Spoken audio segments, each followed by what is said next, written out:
يلا نعمل طواجن المكرونة بتاعت محلات الكشري في البيت وبطريقة سهلة. هنعملها بحشوة اللحمة المفرومة والفراخ. طريقتها سريعة وطعمها حلو قوي. يلا نشوف هنعملها ازاي. اول حاجة في طاسة على النار سخنتها كويس، هنزل بمعلقة كبيرة سمنة او زبدة اي حاجة، عليها بصلة مفرومة ناعم، بصلة متوسطة. هقلب البصل لحد ما يبقى لونه ذهبي معايا ويتكرمل، حاجة بسيطة كده. هنزل عليه برشة ملح وهنظبط الملح في الاخر برضو. بس هنا كده بعد ما اتكرملت البصلة معايا بالشكل ده، هنزل عليها باللحمة المفرومة وهنقلب. لما بنكرمل البصل كده بيدي طعم حلو قوي للحمة او اي حشو عموما. دلوقتي هضيف البهارات، رشة فلفل اسود ومرقة لحمة ورشة كده من 7 بهارات وبابريكا وربع معلقة صغيرة كمون.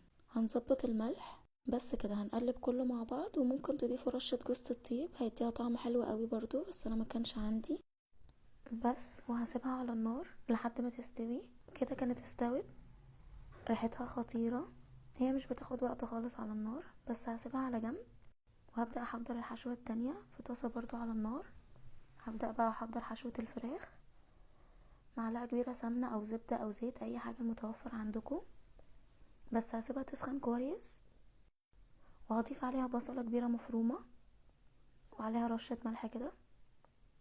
هسيبها برضو تتكرمل زي ما عملت في اللحمة بالظبط بالشكل ده. هنزل عليها بقطع فراخ مقطعها مكعبات صغيرة كده،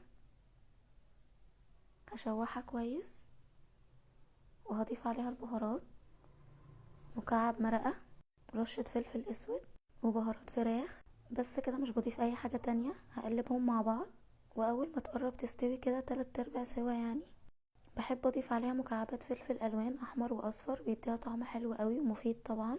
بضيفه في الاخر كده علشان يكون لسه فريش وباين في الاكل ما يتهريش. بس واول ما تستوي هرفعها من على النار وهحضر الصلصة. في حلة سخنة على النار هنزل بمعلقة كبيرة زيت، عليها معلقة كبيرة توم مفروم. هقلب، واول ما التوم ياخد لون ذهبي كده هنزل عليه بمعلقة كبيرة معجون طماطم اللي هي صلصة الطماطم الجاهزة، وعليه رشة سكر صغيرة كده. بقلبه وبنزل عليه بقى بعصير طماطم فريش. هنبهر بقى دلوقتي الصلصة ملح وكمون وفلفل اسود و7 بهارات، معلقة صغيرة بابريكا.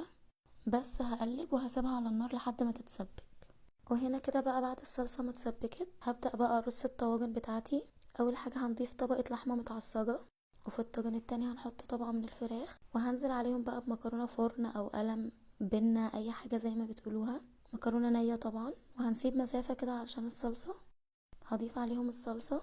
بس كده، انا زودت على كل طاجن حوالي تلت كوباية مية صغيرة، مية سخنة، وحركت بسكينة رفيعة كده عشان متلزقش ببعض وعشان المكرونة تستوي كويس. هدخلها بقى الفرن، انا كنت مسخناها قبل كده على درجة حرارة 200 من 10 ل 15 دقيقة بس، وبتطلع كده. هنا بقى بعد ما قلبتها ما لزقتش خالص معايا، حطيت عليها رشة بقدونس على الوش كده. طعمها حلو قوي، بس لازم تتاكل سخنة. جربوها هتعجبكم تحفة وبألف هنا.